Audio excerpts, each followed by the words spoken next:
Muy buenas tardes, estimados radioescuchas. Estamos con la profesora Victorina Peinberg Salmerón y vamos a escuchar una interesante cápsula cultural que nos va a obsequiar. Bienvenida. ¿Cómo está, maestra Alejandra? Bien, muchas gracias. Es un placer otra vez estar con usted y nuestros amigos, que esperemos que a alguno les sirva lo que nosotros tratamos de transmitirles, ¿verdad? De todo lo que hemos hablado en estas cápsulas, pues habrá quien tenga otras versiones, pero les estamos compartiendo las versiones que conocemos. En este caso, esta es la versión sobre Isabel de Moctezuma, que es una historia interesante y que todo lo que tenga que ver con nuestras raíces históricas, pues nos conviene. Todos sabemos que un pueblo que no se agarra de sus raíces, pues se cae. Así que vamos a hablar de esta dama. Hay retratos de ella, por así llamarlos, en los códices Coscatzin y Códice García Granados. Existen memorias de doña Isabel de Moctezuma, de José Miguel Carrillo de Albornoz y Muñoz de San Pedro. Antes de la llegada de los españoles, el nombre de esta dama fue Tecuixpo, Iztaccíhuatl, que quiere decir copo de algodón. Nació el 11 de julio de 1510, hija de Moctezuma Xocoyotzin, y de Teizalco, que era la hija de Totoquihuatzin, señor de Tacuba. Isabel tuvo un hermanito llamado Axayácatl, que murió siendo niño en 1520, porque el pueblo enardecido lo hirió con una pedrada que le aventó. A los 10 años de edad, Isabel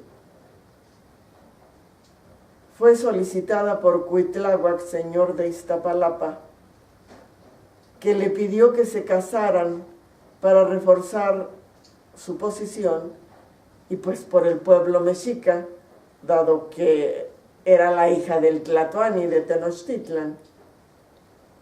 Así que contrajo matrimonio con Cuitláhuac, que todos sabemos que vivió muy poco tiempo gobernando Tenochtitlan, porque murió a causa de la viruela.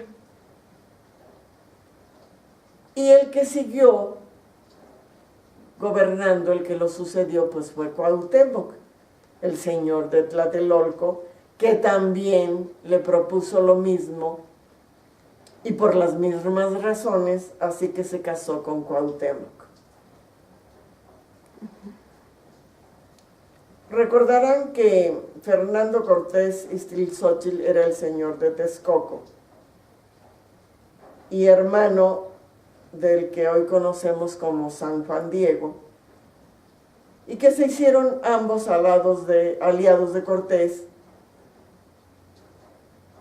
cuando Totoquihuatzin II de Tacuba era un niño que rindieron los españoles, y desde ahí impidieron suministros en el sitio que le impusieron a Tenochtitlan.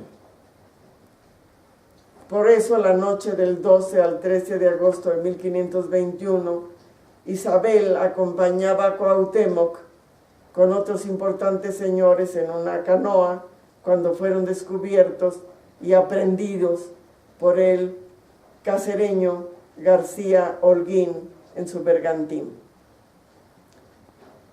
Cuauhtémoc fue entregado a Hernán Cortés, que para que les dijera dónde había quedado el tesoro que habían perdido en aquella huida de la Noche Triste, pues como se usaba en Europa, le frieron los pies para obligarlo a hablar. y a Isabel la enviaron a Coyoacán, donde estaban sus medias hermanas Francisca, esposa de Panitzin, el señor de Ecatepec, y Mariana, que fue después la encomendera de Ecatepec, y que estaban cuidadas por sus ayas, que se hacían cargo de estas jovencitas. El padre Olmedo fue el que las bautizó con esos nombres, y recordarán que los padrinos de Mariana fueron Cortés y Malitzin. Cortés, por su propia seguridad, cuando decidió ir a las Cibueras, es decir, a Honduras, se hizo acompañar de Cuauhtémoc, que como discapacitado iba siendo atendido por sus sirvientes.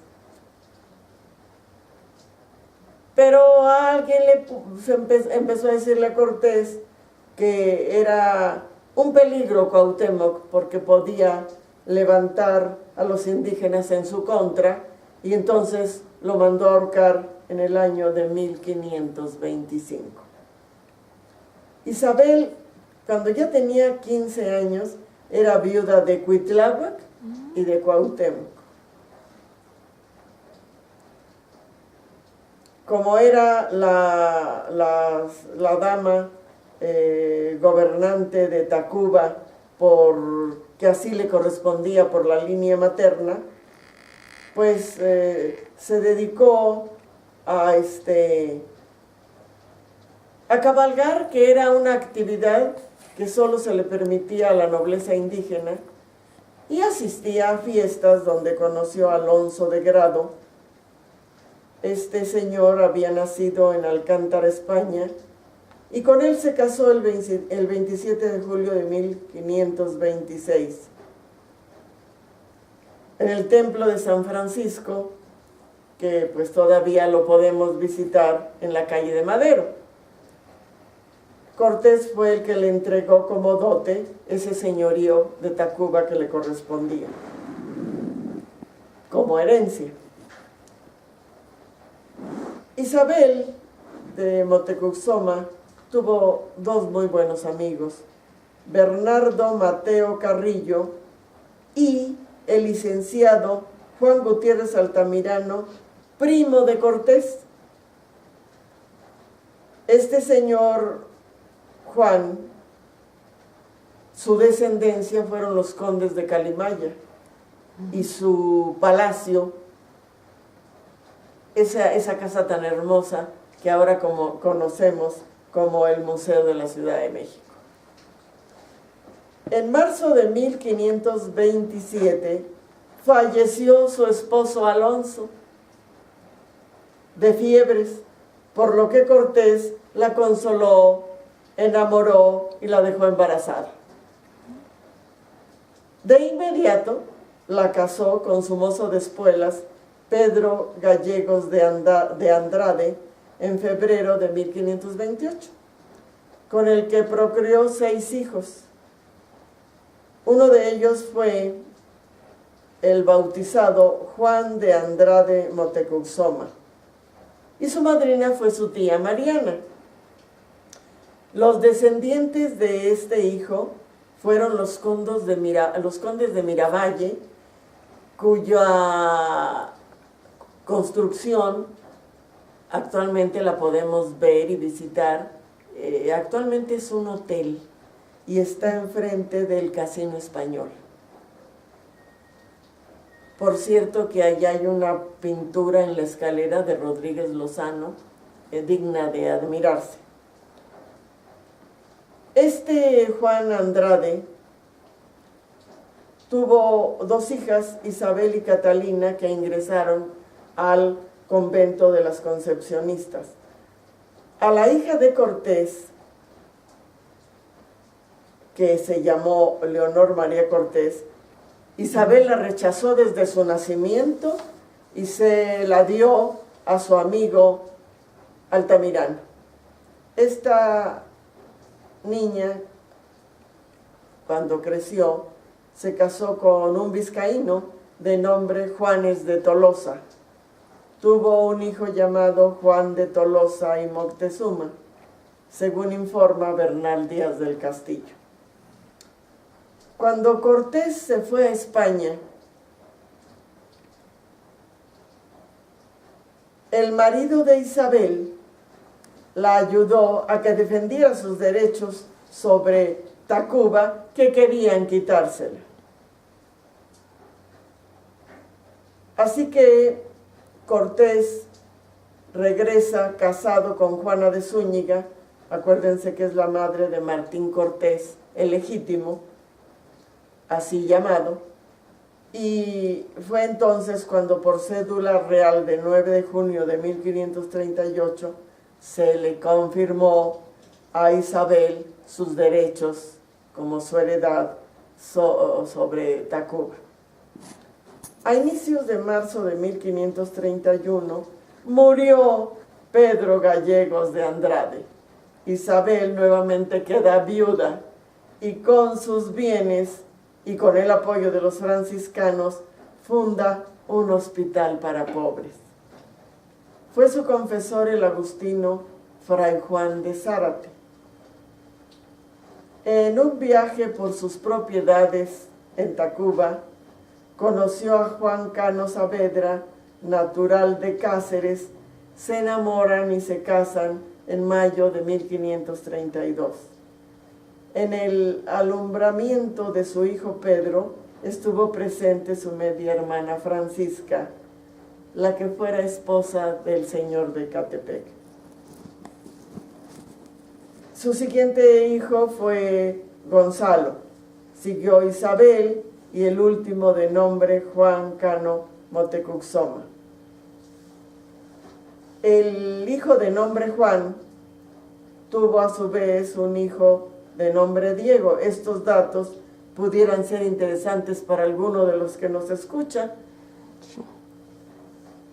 Hubo en el Valle de México 30 encomiendas concedidas solo para el periodo de 2 vidas, a excepción de las de Mariana Isabel, de propiedad plena y hereditaria, por ser las hijas de Moctezuma Xocoyotzin.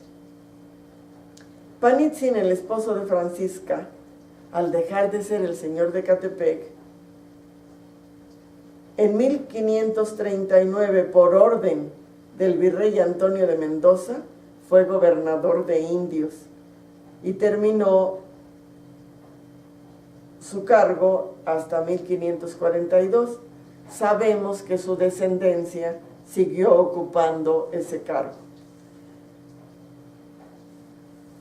Isabel, por su parte, apoyó a los agustinos en la construcción de su primer templo, que su construcción duró de 1541 a 1567 y que terminó quemándose totalmente. El actual templo, que es muy grande y que todos conocemos, pertenece a la UNAM. Y bueno, no sabemos qué destino le van a dar porque fue un tiempo, por orden del presidente Juárez, una biblioteca importante.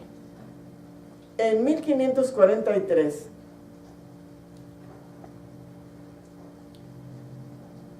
por causa de la sequía y heladas que por tradición dicen que eran cada 4 años, hubo hambre. En 1545 la enfermedad cocolistri, que consistía en hemorragias por nariz y ojos, congestión e insuficiencia cardíaca. Fundó Isabel el Colegio de San Juan de Motecuxoma para indígenas nobles, que abrió sus puertas en enero de 1546. En 1547 hubo peste en la Ciudad de México. El licenciado Altamirano, el primo de Cortés, hizo el testamento de Isabel el 11 de julio de 1550, año en que Isabel falleció. como ven, estas historias de estos personajes, pues son interesantes. Y por supuesto que es conveniente que nosotros lo conozcamos. Cuando hablamos de encomienda, nos referimos a que el rey de España, o autoridades en su nombre, les daban una encomienda a los españoles conquistadores como una compensación por la aventura en que se habían metido. Y por supuesto quedaban a su cargo los habitantes de uno o más pueblos de indígenas que estaban en la mencionada encomienda. El español que los recibía se nombraba encomendero. Esto de las encomiendas aquí inició en Cuba. Los indígenas tenían la obligación de darle al español parte de lo que obtenían por su trabajo y prestarle servicio. Y el encomendero se obligaba a velar por la seguridad de los indígenas, se comprometía a evangelizarlos y trataba de que no hubiera levantamientos de indígenas en contra de los españoles. Se nombraron muchos encomenderos que se aprovecharon del trabajo de los indígenas y terminaban abusando de ellos. Así era pues como se premiaba a los conquistadores y se lograba la subsistencia de estos colonos importantes.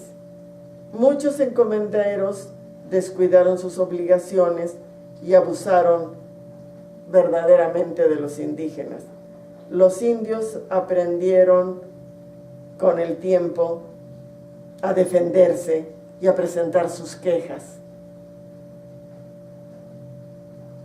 Los indígenas las mujeres indígenas de la nobleza, al casarse con un español, sus bienes pasaban a ser parte de su esposo. La encomienda fue cambiando por el siglo XVII, porque se convertían en haciendas, pues, desde luego con una dotación de indígenas que eran marcados como reces para seguridad del hacendado y que pudiera demostrar: estos son míos porque llevan mi hierro en la cara del indígena. Y así fue como fueron transcurriendo los años hasta que se logró por el cura Hidalgo la independencia en 1810. Amigos, espero que estos datos les sirvan entre los que nos escuchan. Ojalá que haya estudiantes que esto facilite sus tareas y su interés por saber de dónde venimos, quiénes fueron los personajes destacados e interesantes en esa nuestra historia que es nuestro pasado. Maestra, dejamos esto por ahora y ya continuaremos próximamente. Muchas gracias a todos. Continúen sintonizando radiocatapulta.inforred.mx todos los lunes, miércoles y viernes a las 2 de la tarde para continuar escuchando los programas de la profesora Vitorina Peinberth Salmerón. Por el día de hoy, muchas gracias y muy buenas tardes.